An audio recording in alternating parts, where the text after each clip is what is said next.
Assalamualaikum warahmatullahi wabarakatuh. Perkenalkan, nama saya Kias Karisma dengan NIM 41823139. Saya berasal dari program studi ilmu komunikasi. Nah, di sini ada unsur-unsur lembaga. Unsur-unsur lembaga adalah elemen-elemen penting yang membentuk dasar dari suatu institusi, organisasi, atau lembaga. Nah, di sini ada unsur lembaga kebudayaan. Tentang unsur lembaga, simbol kebudayaan penting karena simbol-simbol ini merupakan bagian integral dari identitas dan budaya organisasi. Berikut ada poin-poin yang bisa disertakan dalam edukasi mengenai unsur lembaga simbol kebudayaan. Yang pertama, penjelasan tentang arti dan makna. Pemahaman tentang arti dan makna dari setiap simbol kebudayaan yang digunakan oleh lembaga, seperti logo, moto, atau simbol-simbol khusus lainnya. Yang kedua, sejarah dan asal-usul. Sejarah dan asal-usul masing-masing simbol kebudayaan diceritakan kisah di balik pembuatan logo, penciptaan moto, atau perkembangan simbol-simbol, sehingga anggota lembaga dapat menghargai nilai-nilai yang mereka wakili. Yang ketiga, relevansi dengan misi dan visi. Setiap simbol kebudayaan terkait dengan misi dan visi lembaga. Yang keempat, peran dalam membangun identitas dan kebanggaan.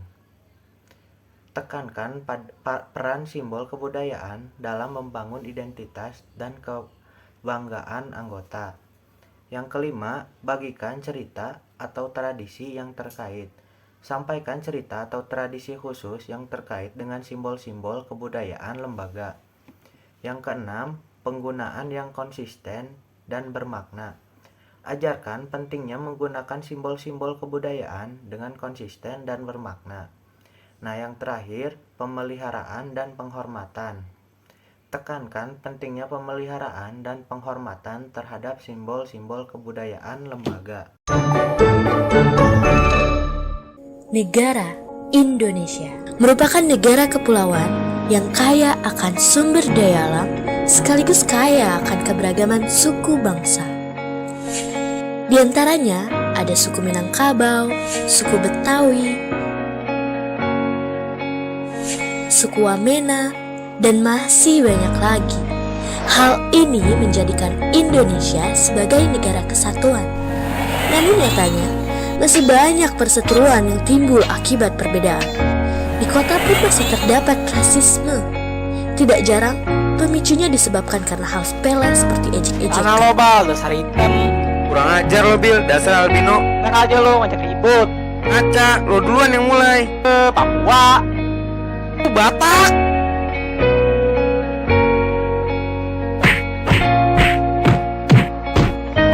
Hal buruk ini tidak akan terjadi jika kita saling menghargai atas segala perbedaan. Mulai dari perbedaan budaya, perbedaan keyakinan, perbedaan warna kulit. Sudah saatnya kita berubah menjadi lebih baik, di mana mayoritas bersatu dengan minoritas dalam rasa solidaritas. Dimulai dari diri sendiri, lalu membiasakannya pada orang lain. Karena perbedaan itu adalah alasan untuk bersatu. Mari saling menghormati dan menghargai, karena kita adalah Bhinneka Tunggal Ika. Berbeda-beda tetapi tetap satu jua. Nah, di sini ada unsur lembaga kode perilaku. Unsur lembaga kode perilaku mengacu pada elemen-elemen penting yang membentuk pedoman atau standar untuk mengatur perilaku individu dalam suatu organisasi atau masyarakat. Tujuannya adalah memastikan semua anggota bertindak sesuai dengan nilai-nilai, prinsip-prinsip, dan aturan yang telah ditetapkan. Berikut adalah penjelasan singkat dari unsur-unsur tersebut. Yang pertama, nilai-nilai. Prinsip dasar yang mencerminkan keyakinan tentang apa yang benar, baik, dan penting menjadi dasar aturan dan pedoman. Yang kedua, standar etika. panduan tentang perilaku yang dapat diterima termasuk integritas, kejujuran, keadilan, dan rasa hormat. Yang ketiga, aturan dan pedoman. Instruksi spesifik tentang tindakan yang harus diambil dalam situasi tertentu, seperti konflik, kepentingan, dan kerahasiaan. Yang keempat, tanggung jawab. Kewajiban yang harus dipenuhi oleh anggota organisasi terhadap pekerjaan, rekan kerja, dan masyarakat. Yang kelima, penegakan dan sanksi. Cara penegakan aturan dan sanksi untuk pelanggaran memastikan kepatuhan terhadap kode perilaku. Yang keenam, pelatihan dan pendidikan. Upaya mendidik anggota tentang kode perilaku untuk memastikan pemahaman dan penerapan dalam situasi sehari-hari. Yang ketujuh, pengawasan dan evaluasi. Proses memantau kepatuhan dan mengevaluasi efektivitas kode perilaku termasuk audit internal dan laporan kepatuhan. Nah, jadi unsur-unsur ini membantu kode perilaku berfungsi sebagai alat untuk mengarahkan tindakan anggota, organisasi, atau masyarakat sesuai dengan nilai-nilai dan tujuan bersama. Nah, di sini yang terakhir ada unsur lembaga ideologi.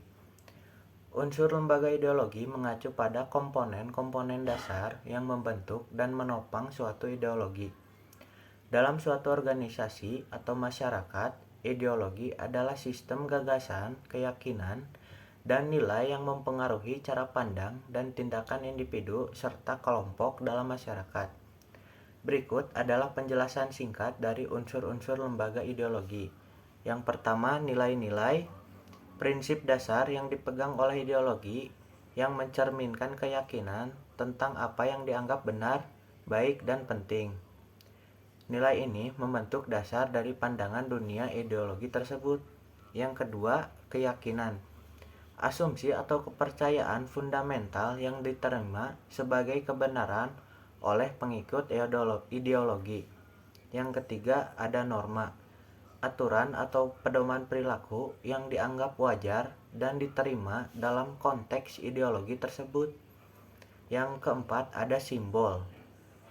Lambang, tanda, atau objek yang memiliki makna khusus dalam ideologi yang digunakan untuk menyampaikan nilai-nilai dan keyakinan ideologi kepada anggotanya dan masyarakat luas. Lalu yang kelima, mitos, cerita atau narasi yang mengandung pesan moral atau etika yang mendukung dan menguatkan keyakinan serta nilai-nilai ideologi. Yang keenam, ada ritual, praktik atau upacara yang dilakukan secara berkala dan menjadi bagian integral dari kehidupan pengikut ideologi.